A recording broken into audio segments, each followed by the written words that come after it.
मैंने राज्य के लोभ से नहीं किंतु लोगों की पीड़ा को दूर करने के लिए कंस का वध किया। लोभ नहीं होना चाहिए। लोग किसी भी बात का, खेत का, कल्याण का, दुकान का, मकान का, जमीन का, जायदाद का मौका पड़ जाए तो चल दो।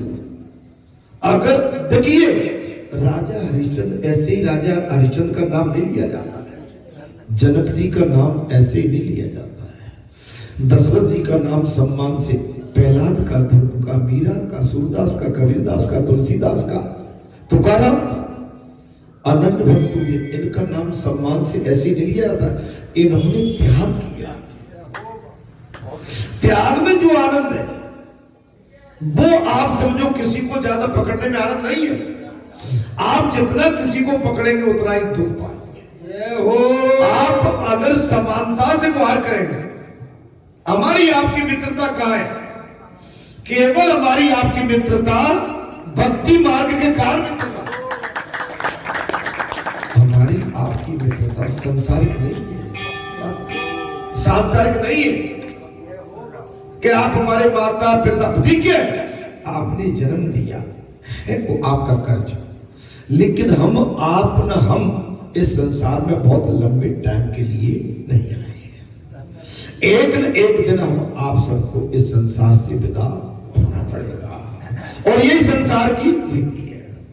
कंस के पिता उग्रसेन को ही राजा बनना होगा, कह दिया। मैं तो आपका सेवक हूं। भगवान ने क्या कहा?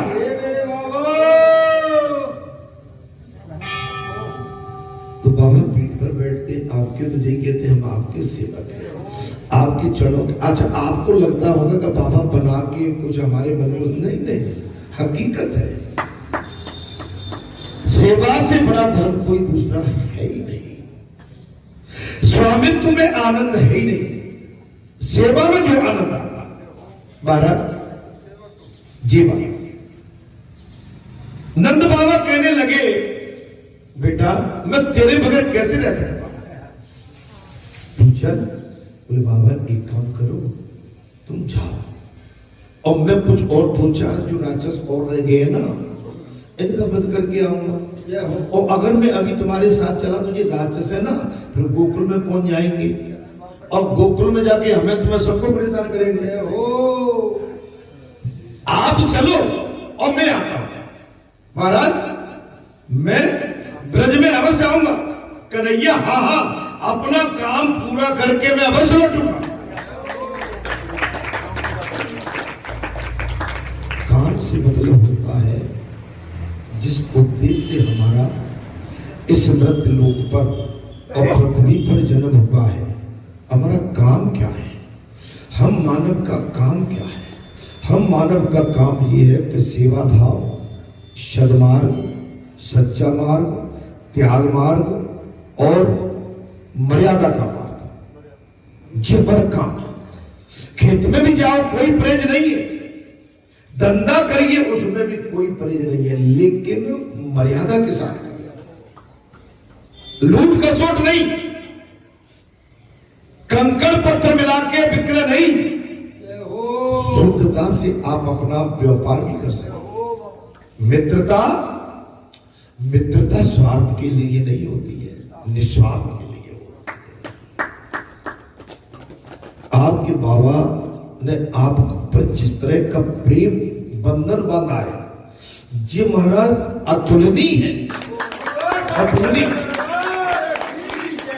भगवान जो होते हैं और सच्चे भगत संत महात्मा होते हैं वो निस्वार्थ प्रेम करते हैं, उनको कुछ नहीं चाहिए, वो जन कल्याण के लिए प्रेम करते हैं। परमात्मा कन्हैया ने कहा मैं अपना पूरा काम करके अवश्य लौटूंगा। मेरी माता से भी ये कह देना।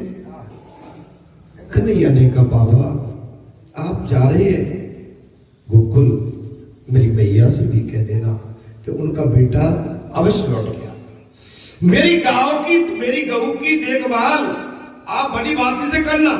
ये प्रसंग भागवत कथा में नहीं है किंतु ग्रंथों में है।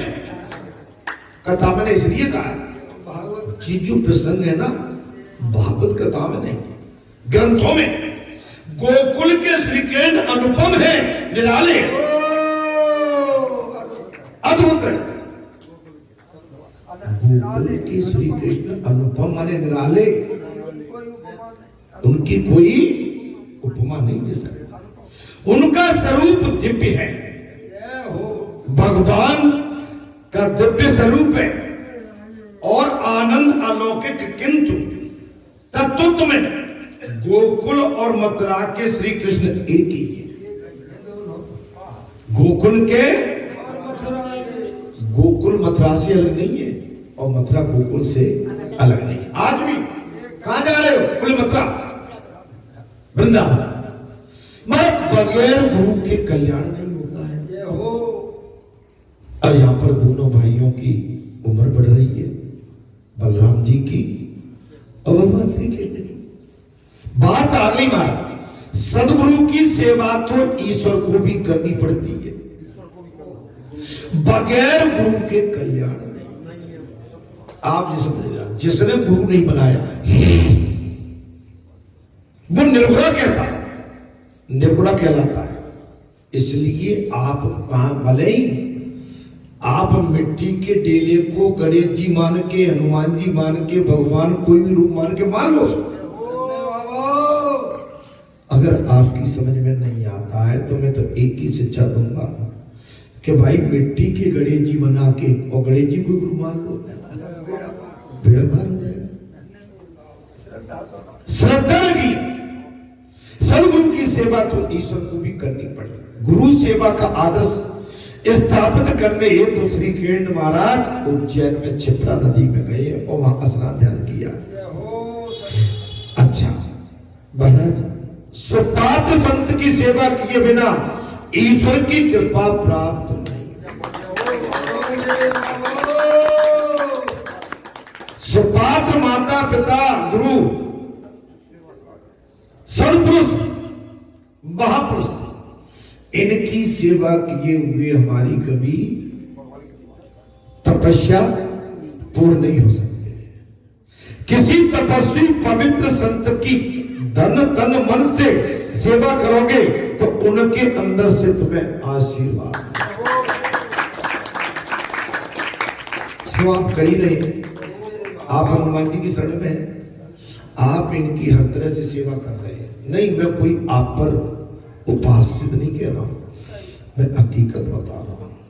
अगर आपने ऐसी सेवा न करी होती, बाबा की ख्याति विख्याति इतनी बड़ी होती। बाबा अपने आंगन से बाहर नहीं हुए, लेकिन आपने तन मन धन से बाबा के खजाने भर दिए। बाबा को मांगने नहीं जाना पड़ा, आपको भी किसी के द्वारे पर मांगने नहीं जाना पड़ा। आपकी पवित्रता ने महाराज, आपके निस्वार्थ भाव ने भगवान की इतनी बड़ी आप पर दया रही कि इतना बड़ा कार्य आपके क्षेत्र ने और विभिन्न स्थानों से पधारे हुए मेरे अभिन्न भक्तों ने एक समूह में होकर इस कार्य को संपन्न किया। बाबा को शिकायत बनी रहती थी, अरे भाई किसानों, तुम निकल जाते, कुछ देते लेते तो वही नहीं। बाबा को हमेशा शिकायत करते, तुम क्यों की गाड़ियां ले जाते हो, धान की गाड़ियां सामने से निकाल ले जाते हो, देते नहीं हो, लेकिन वो भी तुमने पूरा कर दिया। तुमने माने थोड़े थोड़ा नहीं, एकदम इतना दे दिया कि बाबा मैं इकट्ठा काम।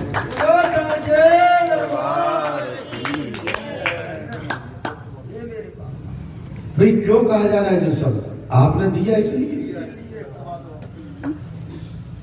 आपने किया दिया, इसलिए तो नहीं। क्या की महाराज, किसी तपस्वी पवित्र संत की सेवा तन मन धन से सेवा करोगे तो उसके अंदर से आशीर्वाद प्राप्त होगा। क्षेत्रवासियों, विभिन्न स्थानों से पधारे हुए बाबा के अभिन्न भक्तों, आप पर कभी दुख पीड़ा कष्ट न आवे और आपके घर में हमेशा आनंद की वर्षा हो। रोग धोग जाके निकट आप समझ लो कि जब से बाबा आए तब से आपके पूरे क्षेत्र में आनंद ही आनंद।